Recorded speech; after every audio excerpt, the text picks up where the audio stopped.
Episode 1313, the strange thing about what's happening with pets in Sydney in real estate. Stay tuned.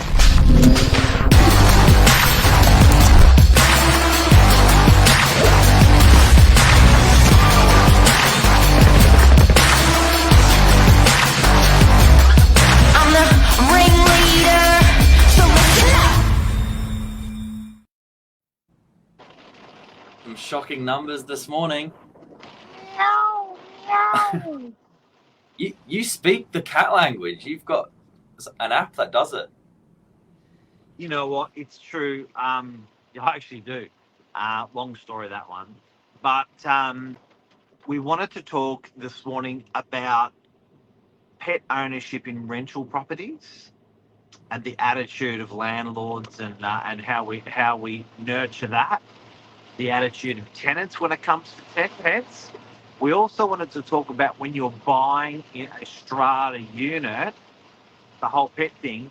But the big thing out of today that I was a little bit shocked with was the pet movement and what it's done since COVID. Cats versus dogs. I've got some shocking numbers for you. Let me enlighten you.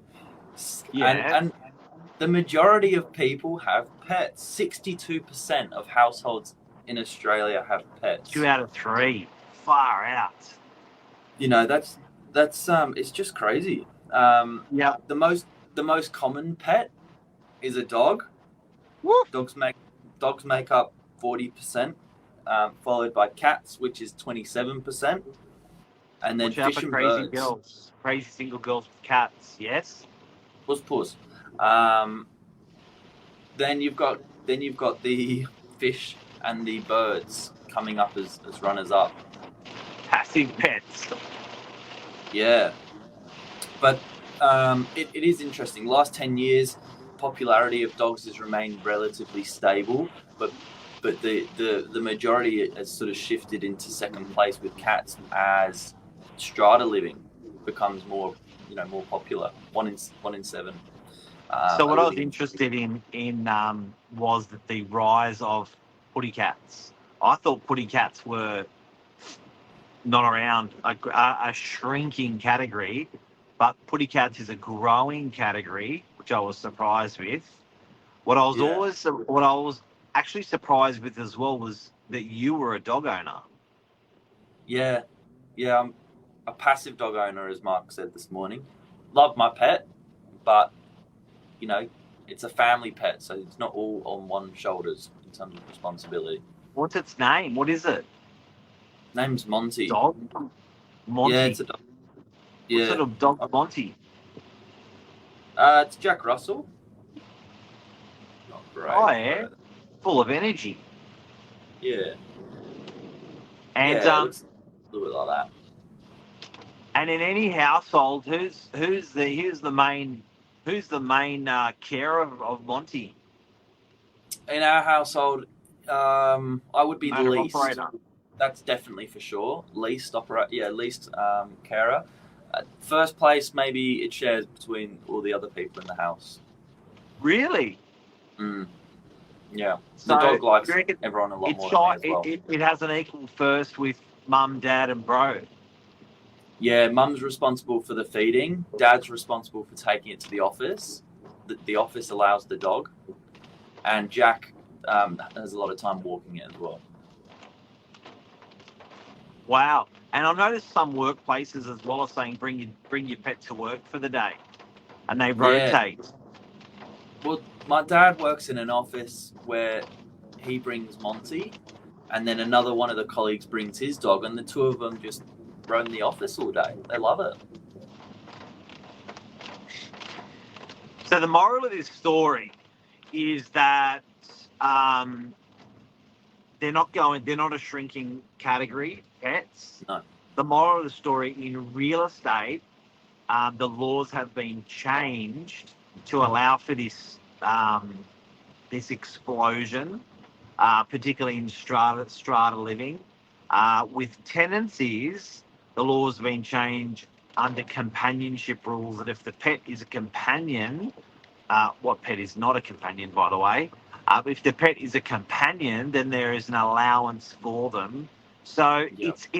it's really it's going all the way for pets. It's the pet explosion. COVID-19 was the was the real sort of driver here. People were seeking companionship through lockdown. They turned to pets, particularly dogs, and that was where the sharpest increase on dog ownership was seen. It was nearly 8%. So that took dogs from 40% of households to closer to 48%, and yeah, I think you're right. They're here to stay. That the attitude has shifted. But what I do see landlords and tenants doing well, working in harmony here, is sort of positioning their investment properties to suit animal lovers. They generally get a little bit of a premium on their return because not everyone's so accommodating. They're a bit ahead of the curve, and I think the pet lovers they appreciate that. Do you ever see properties get trashed by pets? I think the measures are in place before the owner moves in to try and reduce that. So as a part of their lease, there's an additional clause for a steam clean and a professional clean to be done. But also, I think landlords, make a bit of common sense and go, well, look, if we're going to put in brand new carpet, why don't we do brand new sort of hardwood floor? We'll get a better return out of it, just longevity wise. So no, I don't think so. And the approval process, I've seen more documentation when it comes to pets these days. It's not people just moving in a stray dog. These guys have got references from the vet, or they've got references from puppy school or cat school. So I think there's a bit more bit more work around that before people move into a property. Do you reckon there's a better chance that the person will look after the property with a pet or without a pet? From your experience, what you're seeing with all the rentals that we do? I think no, same. Makes no difference. Where people get frustrated with pets, and I saw it yesterday, I couldn't believe what I witnessed. I was buzzing the intercom to go into a building. A gentleman came out of the lift. He was with his dog. The dog did a poo on the floor in front of the lift, and he didn't have a bag to pick it up, so he had to leave it. And he did this awkward run down the corridor to try and get away. When I came back, the poo was gone. The dog or the owner? The dog. So there was a stinky poo in front of the lift, and not the first time from what the strata. Who does that? Yeah, the strata notice had Who lets his dog shit in the foyer? You honestly, you watched this happen yesterday. A guy with a dog got out of the lift, dog did a shit in the foyer, guy walked off, and the dog. He didn't have a bag with him, and I think he might have picked it up later, but that's not the point. That's where people's frustration comes, because people are trying to live in harmony. Not everyone has a pet. Animal. Yeah. The other thing that's really interesting. Put the owner on a leash, not the dog. I'd love to see what your thoughts are on the pet approval process when it comes to buying. Has that changed? Pet approval process has not changed, but people will have a punt and buy the property without the approval. Now, more than ever, people are feeling comfortable with the process. Yeah, right. I guess the precedence is there. They hear these things in the media that pets are now allowed, and they might know someone or see someone in the building that has a pet. They ask the real estate agent, and so they're saying it's a pretty good shot. Yeah, like I'm not seeing people gutted because they couldn't get their pet ever. It just there seems to be a gentle pushback to not allow pets within stratas. When that tenant or owner applies pressure, they always break. They get through, and they do tackle. I think if they know they're running into a bit of a tricky approval process, they tackle it first.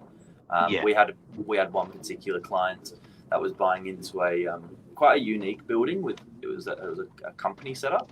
So the majority said that pets were not allowed, but they really fought it on the companion side, and they won. Interesting.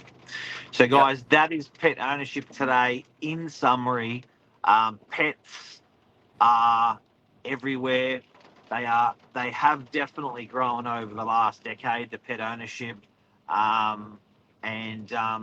If you're single, ready to mingle, watch out for girls with cats. And dogs are raging at the moment. Yeah. True story. 1 and 2 and 3. Have a great day. You too. See you, Stay dry. Billy. See you, everyone. Take care.